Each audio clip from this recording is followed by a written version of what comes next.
Hello, listeners. Welcome to Tech Friends, the podcast that brings you insights into how technology shapes our lives.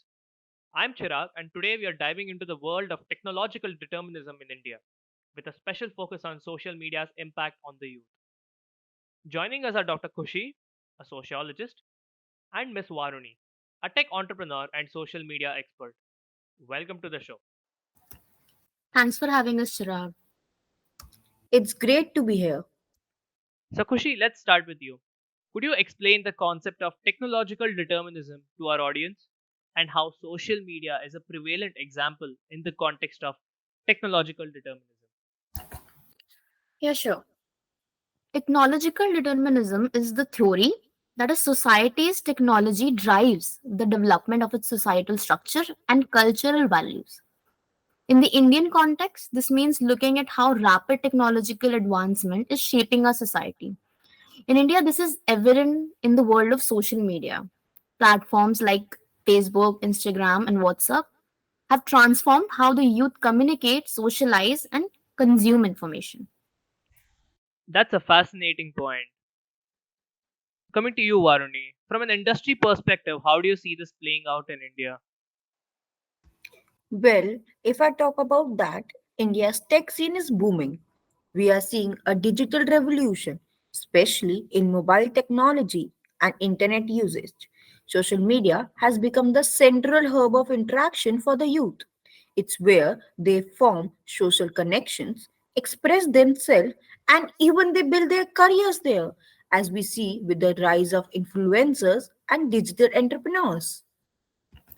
And it's more than just social interaction, I would say. Social media is shaping cultural norms, values, and expectations among young Indians. It's influencing everything from fashion trends to political views. That's a profound impact. And we have some interesting stats for our listeners. A recent national survey in India indicates that 60% of youngsters aged 9 to 17 spend more than 3 hours daily on social media or other gaming platforms. So, could you shed us some light on any potential downsides of this influence?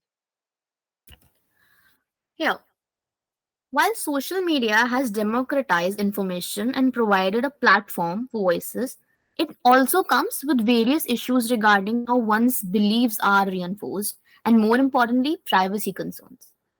There's also the challenge of managing digital well being, I would say, given the addictive nature of these platforms. Numerous studies have identified a significant association between extensive social media usage and a heightened risk of depression. That is certainly a pressing issue. So, Varuni, could you give us a comparative analysis in the context of social media before and after its outburst? Certainly. Remember when the phone calls were expensive and we have to make use of every phone call very judicially? I remember meeting with my society friends in the evening, going out with them to eat, catching up with them, and going for movie for every 2 weeks or so. Newspaper and television were our biggest information for source. We would spend the rest of our evening with our family, watching TV shows, eating dinner together, and bonding well. Well, adding to her point, I would say things have changed now. We go home, and the first thing we check is our phones. As you mentioned before, youngsters spend more than 3 to 4 hours daily on their phone. So you're essentially cutting down on going out with friends or having dinner with them. Sure, you're quote unquote connected to the internet, but you are disconnecting from the reality around you. Oh, that's a lot of negative downsides that I'm listening so far. And coming to you, Varuni, what do you think is the way forward in balancing these effects? For this, I would like to say education and awareness are the only key, Chirag. It's about using social media responsibly and understanding its impact on mental health. Additionally, there is a growing need for tech solutions that prioritize users' well-being. You know, personally speaking, this has been an extremely insightful conversation so far. We have looked at some of the negative aspects of technology and social media on the youth and the people in general. So, as we wrap up this show, do you have any final thoughts on how India can navigate through these changes? Yeah. See, you cannot remove social media from its existence. It's become a vital part of our lives now. It's all about balancing and setting limits for usage of any digital media, I would say.